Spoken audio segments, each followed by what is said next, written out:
We were all working and we were on our first jobs, and we didn't know how our careers were going to pan out. So we decided to close it. But now this time I was like, I don't want that to happen again, and I want to commit my whole self to it, and it was now time. Mm-hmm. Yeah. What was the beginning like in terms of starting out, and maybe the first milestone that you are able to achieve after now getting out and beginning on your own? At first it was a bit confusing. So I was scared. I was really scared that maybe it will never work out. After going for 3 months without pay, it got even more scarier. I didn't know whether I will ever make anything out of it, whether I will ever pay myself. And what happened was I was working very hard, and in 2011, something big happened. One of the products that I came out strongly supporting, which was Teles, we had been pitching, we spent possibly almost a year pitching pitching the IP systems to service provider for converting their E1 services, the backend that they have that provides the E1 services to their enterprise customers. And we had gone to all sorts of service providers, from Safaricom to Airtel to so many. Then there was this company called UUNET that had just been bought by MTN, the South Africans.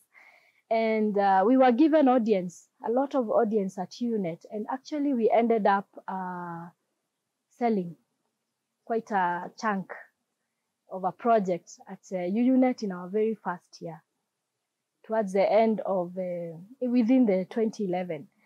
And UUNET was the first company, or MTN, actually, by that time they were already MTN Business. MTN Business was the first company in this country to launch an IP telephony system for business. So they were the first ones to actually do SIP trunks, to do a hosted PBX, which today you would call cloud PBX. So MTN Business was the first one to launch, and they launched on a platform that we had sold. I remember the then CEO, Tomo Mariba, during the launch at Serena, and he was giving me the riot act and telling me the technology better work, because, he was really risking this on us. And it really worked really well for them. And many other people have today joined the SIP trunk convoy. But that was a big break for us, because it introduced it showed that we could succeed. It was very early. It was within the very first year of the company. It showed we could succeed, and the deal was large enough. It gave us quite a lot of money that then we used as capital to do a lot more. The other thing that happened is I took on Michael Fletcher's challenge, the Ruckus guy I talked about before. And I started talking Ruckus everywhere I went. And one of the places that I went a lot was Safaricom. So you see, just before I decided it was going to be Talinda, I was almost hired at Safaricom in a department that was called VAS, Value Added Services. But for some reason, on one of my last interviews, I got to the gate and decided, no, it must be Talinda and not this. And I had quite a good relationship with the value-added services. Was more of a think tank. What are the new products we are going to introduce? And that's the kind of person I really am. Like I said, I'm a dreamer. What is a new product we are going to introduce was a very good fit for me as a job. But somehow I decided not. So when Michael Fletcher came about, I took him a lot to my contacts almost everywhere. And one of the places we went a lot was Safaricom. And what happened is Safaricom took up Ruckus as a product.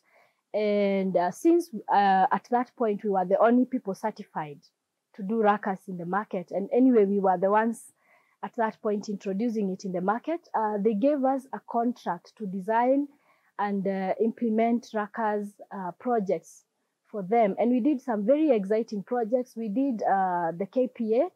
I think we did 13 birds of KPA.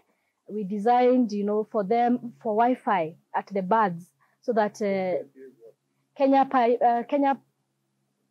Ports Authority.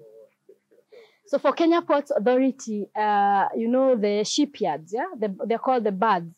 So the birds, they have 13 birds, and or at that time they had 13 birds. And what they were doing is to automate the reader of the ship numbers. You know, they are coded. So that code is read by RFID. The RFID is powered by Wi-Fi. So we did the design of that Wi-Fi along the birds. It was the first of that kind of project. It was a Safaricom project, but really we were the people doing that design. And we did the implementation, and you know, it rolled out for some time. It was quite a successful project. And there were very many other successful projects we did under that contract. So both the job that we did with MTN and Safaricom gave us more of a base on a place to start, or a place to start. And the rest is history. And like I said, you never see it all panned out, but everything you do, even marriage, you know, the day you make the decision, I'm getting married, you're already married. The wedding is just a ceremony. Yeah, so the day we made a decision, we were going for this, and we had a few products to start with, it was done. It's the decision, not necessarily. You cannot calculate every step. That's right. You have mentioned that you almost went back to Safaricom. I didn't almost go back. At that point, I was making a decision. Am I leaving the company I was working with, going to another employer? And at that time, I actually had two offers. Some company called Aviat, which was also doing wireless systems called microwave systems, which are more transmission systems in telecommunication. Sorry, going technical again.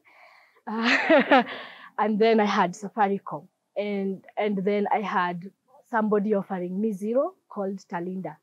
So I had to make a decision between zero salary and some very good salary coming out of Aviat, and some unnegotiated salary at Safaricom yet.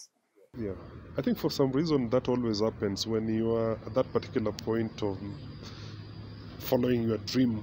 You're always, I've seen it also maybe from my end, you're always tempted by something that looks very juicy. Yeah, I think that it's a big step. It's a junction, and the junction has so many options. I could have stayed where I was. Like I said, I think in 2011, I think I was earning about 200,000 in 2011. It was a lot of money, and I was very young. I had no children. It was a lot of money. So I think from where I was then, and I was being promised even more at that point by two different people. It was, I think, if I went back there, I would take the other offers. It has been really tough. I would probably just take the Aviat offer. Man, I would be rich. But at that point, I was very bright. And like now, you know, when life has beaten you, become a bit dumber. So I took the tough route. Yeah. And from that point, what was the point where you brought in the first person to work for you? Sorry? Building the team. Yeah. At what point did you start bringing in a first person? And so we had a lot of requests of people wanting to come to the office for us to make discussions. So I had to stop working from my car. So I took up office space at Regus. Regus is a shared space. We took up offices at Regus, and we hired our first member of staff. She was to join into sales. So, and she joined us in sales, and I started training her. And so at Regus, we didn't have an office as such. You know, people like Google still have an office at Regus. So as we didn't have an office like the one Google had at that time, we used to work in the what they call a drop. I don't remember what they call it, but it was like a free space where when you're not seated there, it is somebody else's office. So we took up the space at Regus, and we hired our first staff member, and today she works at TBM. So we still follow up on where people go. And we started selling aggressively to the market. At least we had some confidence. We had sold a few projects and we were going somewhere. When we signed the Safaricom contract as an integrator, we had to have an office. So we moved to an actual office. It was a it was a 2-bedroom unit on Mombasa Road. And we had to hire technical people, we had to train them, and that's how it all began. So basically, what you're saying is that you are looking for work, and after getting the work now, it's when that's when you are enabled to get an office. Yeah, of course, you have to know how you're going to pay this office. So the chicken has to come before the egg, or the egg came before the chicken in this case. Yeah. So you have to see where the eggs are going to come from, so that at least you will then have some chicken. So yeah, when we saw like we were taking some shape, we took some office space and hired a few more people.